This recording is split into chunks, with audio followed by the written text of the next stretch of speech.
What's up, everybody, and welcome back finally to another episode of Rolling Reggie's Roundup. And today, we have 2 months worth of games to get through, so we're going to get right to it.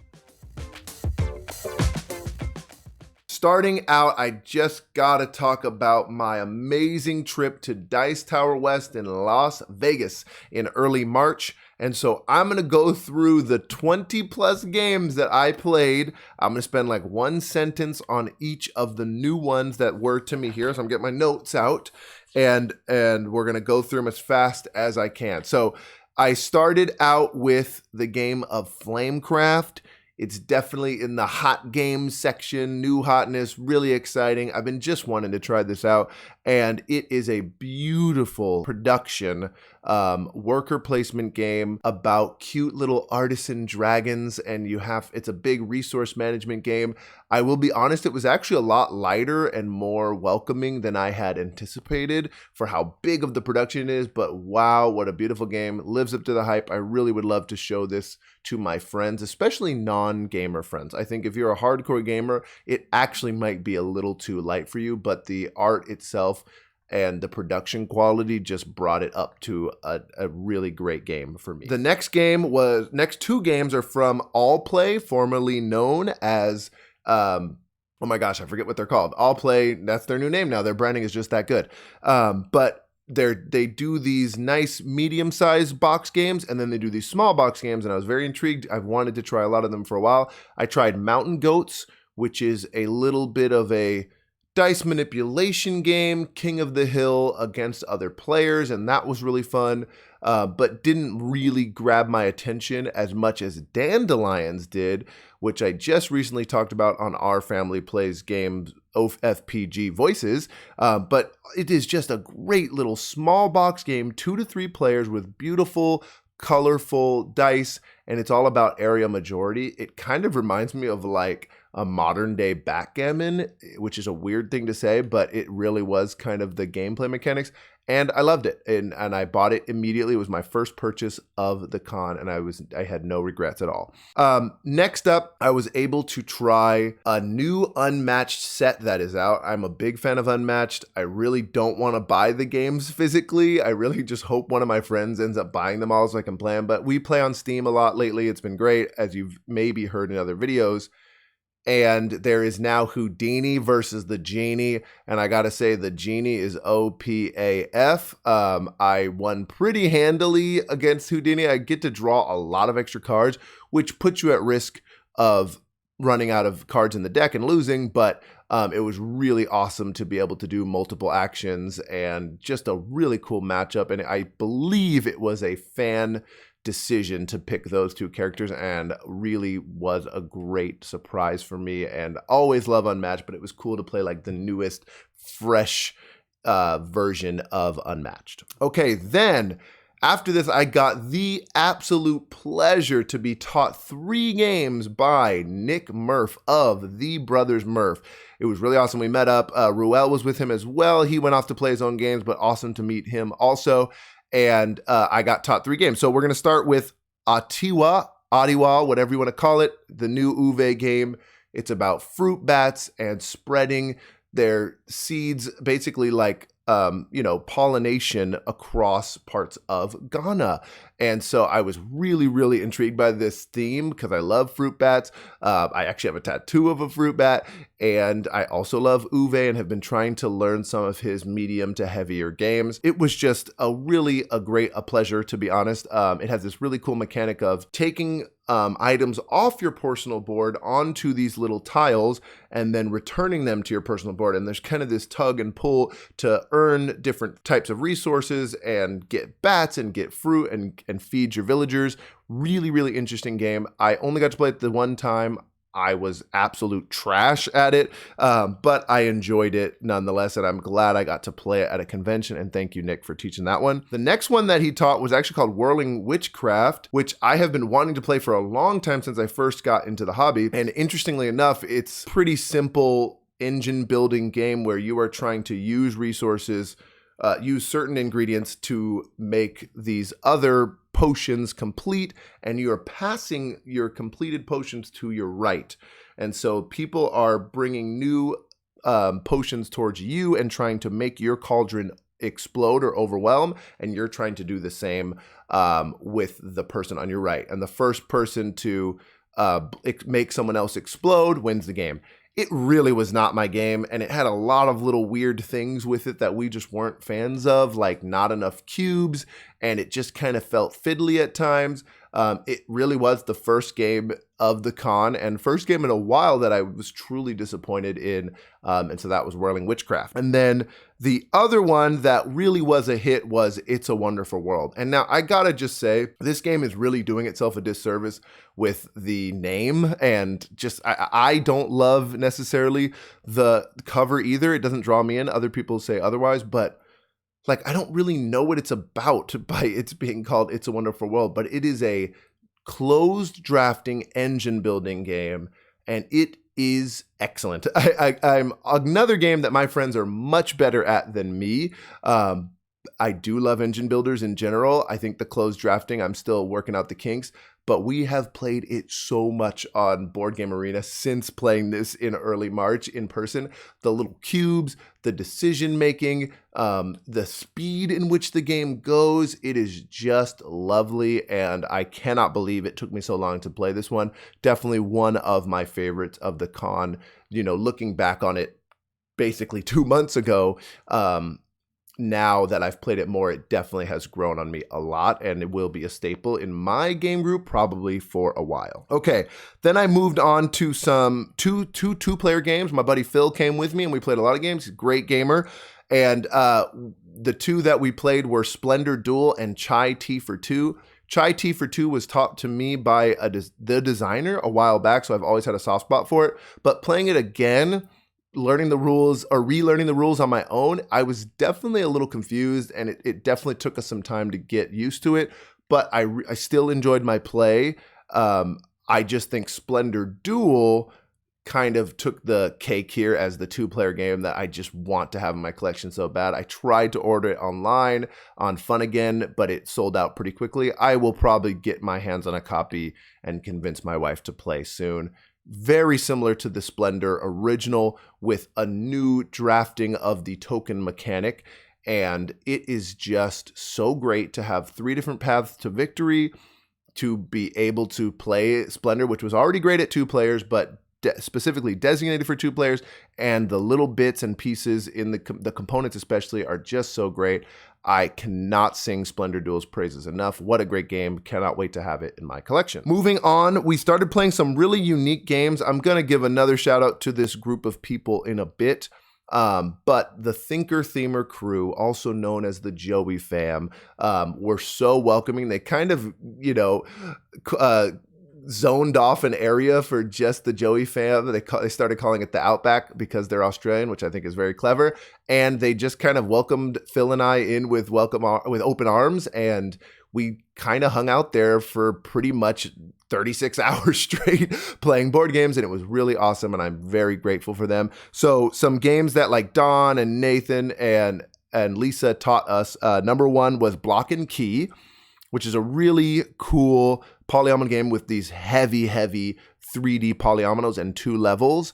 And you probably see it on screen here. I'll probably put that on there, but it's so funny because I just talked about Monolith about a month ago, and I can definitely see that Monolith was inspired by Block and Key. You score from your angle, looking at this 4-way cube or structure that we are all building towards together. Awesome game. Loved it. Glad that I was able to play it, and the production value, again, very high, and kind of a grail game, or one of those games that's hard to find for a lot of people. So I was honored to be able to play that. Thank you, Don. Next, we played a game called Boast or Nothing, a small Asian trick-taking game. I think it's Japan. And this game has the most wacky little art. I play a game called League of Legends on the computer, and there is this character called a Poro, and that is what the little creature reminded me of. But oh my gosh, I am like a trick-taking novice, I would call myself. I like playing them. I like learning them. But wow, this might be my favorite one so far.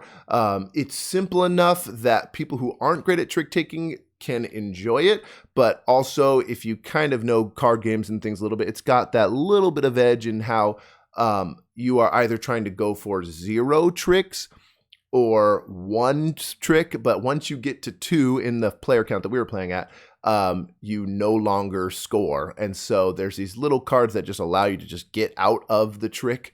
I think it's just called like a pass card. And that was an awesome thing. But what I really loved were these 3 color, just wooden stones, almost like wooden stone is not a real thing, but wooden chips.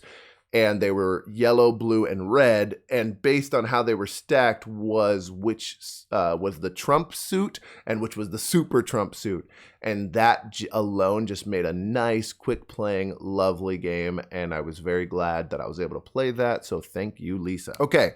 Then I started asking around for games that I have been wanting to play personally. And one of those that I've always had my eye on because I love worker placement, especially dice worker placement, and that is Red Cathedral. This is so much game in a medium-sized box that I could even fit it on my already overflowing shelf. I have a big stack over here and some downstairs, but it is amazing to me how much this game sprawls out in such a small box. It was one of those games where at first you're kind of playing and not really understanding what the heck is going on.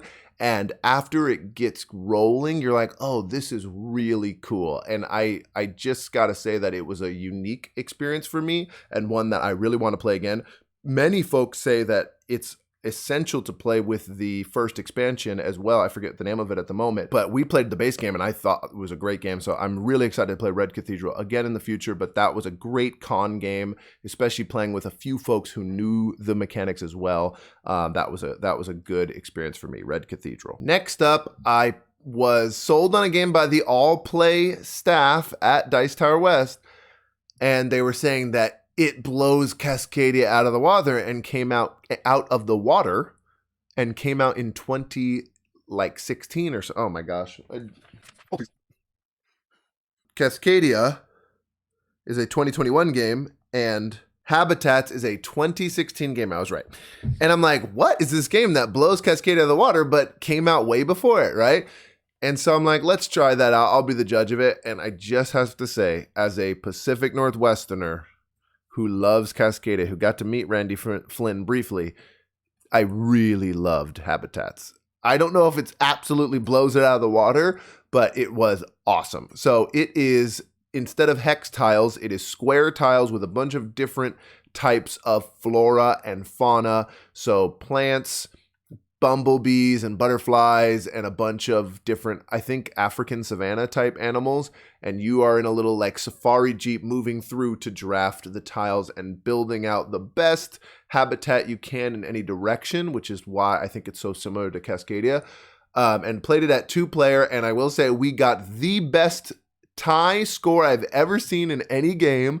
I'll put it up on screen here. And that was awesome. And it was a true tie. There were no tiebreakers that broke it, and so that was really cool. But wow, what a cool game that I cannot wait to get my hands on. Another one that I probably will end up buying. But Habitats was awesome. Love the cover art. Love the nature theme. I'm a sucker for it, obviously. But what a great game, Habitats. Then I was introduced a game by Don G and Nate. This is a cool, older, kind of underrated game called Majesty for the Realm.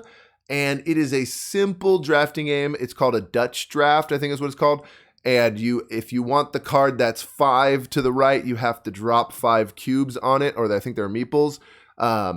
If you want the far left card, you get to grab it for free, which is really nice. And then it's just really, really simple, beautiful little art on the cards, and you score based on your set collection. And I just thought it was a beautiful game that I am surprised I haven't heard anything about before this time. So I was really grateful that that was taught to me. And it was a game that I could see myself playing over and over because it's just so welcoming and a good introductory game for gamers with a very simple theme and simple mechanic, but is crunchy enough in your decision making for gamers to enjoy it over and over when you're introducing it to those new people. And finally, at 1 a.m. on Saturday night, a Sunday morning, I guess, Phil and I pulled out Beer and Bread, a 2-player game with great little wooden bits, and has these awesome 2 dual-purpose cards that you can either use for their power or use for, I think it's almost like a passive or their bonus, and you're just either collecting resources in order to brew beer or collecting resources in order to bake bread. And it's kind of like a viticulture in a way without worker placement, but just in the processing of the foods, and it's 2-player only. And I was very impressed with this game. Again, learned it at like 1 a.m. and still really enjoyed it. So I think that says something. But Beer and Bread is a game I know lots of folks on YouTube and Instagram and have praised, but I was able to play it, and I love a good 2-player game. So Beer and Bread was the game that capped off Dice Tower West, and it was just so awesome.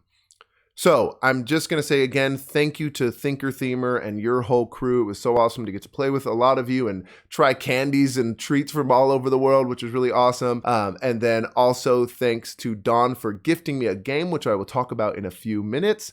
And then finally, thank you to Nick Murphy, Tara, Ruel, all these people for hanging out with me, and all my friends online, Bad Board Gamer. It was just so great for me to play with you and meet up with folks. I hope I get to another convention this year, but if not, next year I'll see you again at Dice Tower West. Moving on, as I'd like to say, we're going to talk about these 2 months. I've been pretty busy with work, and I am coaching track this spring. That is the big thing that is taking up my afternoons, which is when I usually film videos. So I'm out here late at night filming this, but thank you for bearing with me in this little bit less edited video, because I really want to get back to making content before summer when I will be going full steam ahead. So we're going to talk about March and April, the number of games I played and some games that are new to my collection. So quickly, I'll put up on the screen here. In March, I had 56 plays of 38 different games, 15 of which were new to me. All 15 of those were what I played at Dice Tower West and just talked about, which is great. So like I like to say often, March I was analog AF. April was a little bit less so. Again, life happens, but I still got to play 19 plays of 13 games, and one of which was new to me. So I'm going to talk about my most played games and virtual plays in a moment, but I just want to show you a couple of games that are new to my collection. Now, let me just say, this is about 60 days worth, so it is a larger haul than I usually have, but 60 days worth of new games. So number one, I just want to show off is Puerto Rico, 1987. Beautiful game, a reprint of a very classic old game, I think 2003 Puerto Rico, that had problematic theming, and this especially being about colonization. And this takes place in 1897, which specifically is within a 2 or 3 year span where Puerto Rico was not under Spanish colonization or U.S. annexation. And so that alone made me really want to buy this. I am Puerto Rican myself, so it was really exciting for me to know about this game. I have not played it yet. I really want to. There was a misprint, and it caused a lot of controversy, but there was a misprint of some of the tiles, and so I have not figured out how I'm going to get the new ones. I know you're supposed to go to Ravensburger's website, but I will be getting that soon, and then I will be playing it. It has not been on the top of my priority because I am waiting for summer to really dive into all these bigger box games that I have now in my collection. The other game I bought at Dice Tower West was actually a campaign polyomino game that I was convinced to buy to play with my wife, who loves it. It is by the good doctor himself, Reiner Knizia. You know it, you love it. My City. Look at that big box. I'm really excited to play this. It's got about 23 episodes, and each one adds a few new mechanics, and it looks awesome. It just is something that I know we will enjoy, and I'm really excited to play it. No spoilers, but if you played this game, please leave a comment below and let me know what you think about it, because I'm just like foaming at the mouth to start playing it. Dandelions, which I mentioned earlier, I bought immediately at Dice Tower West as well. Love that. Nice little small box game. That's in my travel bag. And then my favorite new game of to the collection just because it was a special gift from Mr. Don Gilstrap himself. He actually designed this game with his son, and it is called Backyard Chickens. He heard on one of my videos that I'm trying to collect all the bird games that there are, and so he brought this to me at Dice Tower West, so thank you so much, Don. I'm really excited to try this. I actually think my wife is like obsessed with chickens right now and really wants us to get chickens, and that's a whole nother conversation, but we're going to be playing this game very soon. Nice little deck builder, 2 to 5 players. Really excited about Backyard Chickens. Speaking of birds, I added another game to my collection called Tucano, which I don't have on me, but I bought this on a work conference trip. Of course, I was in a new city, so I had to go to a board game shop. That was really cool, little small box game, similar size to like an Oink game, and has a nice little drafting mechanic, similar to like Colorado, which is a game I love. So that was an easy snag for me. I also bought another small box game. I'm going to point at it here if I can. Looking at the screen there. There you go. Called Photograph. That I've heard great things about at another coast, at the coast where I was on vacation with my wife in Oregon Coast. Beautiful place if you haven't been. Cool little shop called Dragonvine. I bought that game, which I have not seen at many shops, and a game I've talked about many times over here called Kanagawa. There you go. Kanagawa, a game I love. You've heard me talk about it. Go back and watch my February video if you want, but love it. Finally found a copy, and we've played it a lot since. Finally, I'm going to talk about my first big Kickstarter game that has arrived from Queen Games, and that is Copenhagen Deluxe. Beautiful game. I'm really loving the artwork on the box and the components inside. I play this game a lot on Board Game Arena, so I thought it would be really nice. I will talk about this more in the future, but I just want to say that I was very disappointed with this Kickstarter from Queen Games. It has a little dent on the box. Who knows if that was shipping or not. But also, there was no communication from January till March from the company. I know that there's shipping updates. I know that it's just people running this and they have to deal with a bunch of garbage when it comes to shipping. But it really was disappointing for my first big Kickstarter. And I know it's just kind of par for the course with that, but I'm a little wary of crowdfunding at the moment because of this. And so we'll see how that goes. There's a couple on GameFound I'm looking at, so maybe I'll try that. And if that goes south, then I think I'll be done with crowdfunding forever. But it was a little bit of a disappointment. Still haven't got to play it in person, but excited to try Copenhagen Deluxe IRL. So those are all the games that were added to my collection. And we're going to talk about my most played games next. All right, so I'm just going to talk about my most played from March and my most played from April. March was actually Dandelions, but I've talked about that enough. So I want to talk about one that I've really enjoyed and I have shown to family members and a couple other non-gamers, and that is Kohaku, which was a big game for March for me. Beautiful koi pond game with these nice little tiles on it with fish and flowers and rocks and turtles, and just a beautiful little tile placement game. Again, a genre that I tend to buy a lot of tile placement board games. I tend to play and buy a lot of tile placement board games. And so it was another one that fit right into that genre that I enjoy and I love it. It's pretty light with that little Sudoku crunch. But I just think the presentation is why I really wanted to grab it, because I think it will welcome in a lot of new gamers, which really tends to be my goal. I think I'm always trying to push board gaming on other folks, as many of you board gamers probably do as well. And so I'm trying to make it as easy of a barrier. You know, I'm trying to remove any barriers of really confusing rules or really ugly beige board games. So I think Kohaku fits in there quite well. And then for the month of April, which was a little bit of a lighter month, I played a lot of Dice Miner, and I think I have talked about this game a few times, but number one thing to know about me, I've talked about all the themes I love. You guys know I love birds. I'm going to get all the bird games. You know I love fantasy. You know, I love just nature in general. But one weird thing about me, and maybe it's just Gimli has done this to me, but I just love like the Tolkien-esque dwarf character, and these dwarves are just so perfect, like delving into the mines and wanting gems and drinking beer. I love it so much. It is a very, very simple drafting game. And my wife and I love it at 2-player because you get to roll a gajillion dice. But I've also discovered recently an app called Sovereignty that is not a sponsor or anything, but it is kind of like BGA and TTS had a baby, Board Game Arena and Tabletop Simulator. And I have not sprung for the premium yet, but they have a few free games every month. And so I'm just trying it out and seeing what I think. I really enjoy it so far. And one game that I've been playing on there is Dice Miner.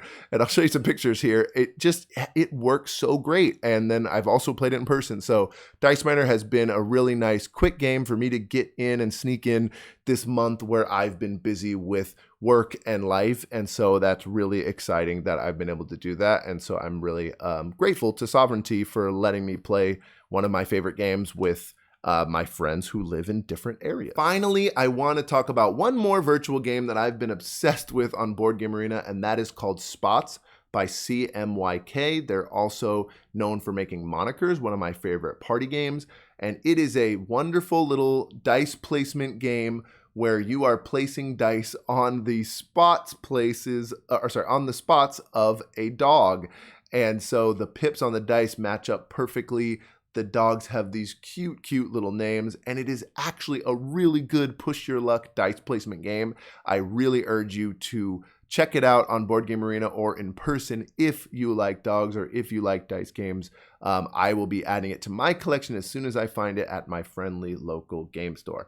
And speaking of dogs, I want to say thank you by showing you Frankie one more time. And he's got his handsome little new bow tie here. So thank you so much for being patient for my next video. And I promise I'll be pumping out a lot more content over the next few months when school gets out. Every single like and subscribe is another treat for Frankie, right? Thank you. I don't care if the sun don't shine.